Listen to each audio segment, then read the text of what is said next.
রাজা তাকে অপমান করতে চেয়েছিল, কিন্তু গোপাল এমন উত্তর দিল রাজা নিজেই চুপ হয়ে গেল। একদিন গোপাল ভাঁড় রাজদরবারে বসে আছে।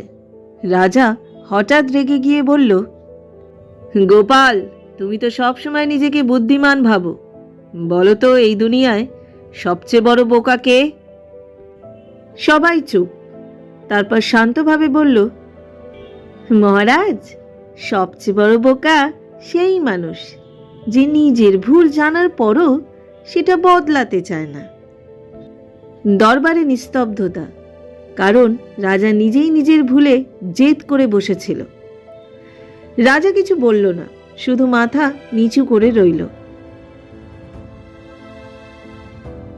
বুদ্ধি মানে শুধু কথা বলা না, সঠিক সময় সত্যি কথা বলার সাহস।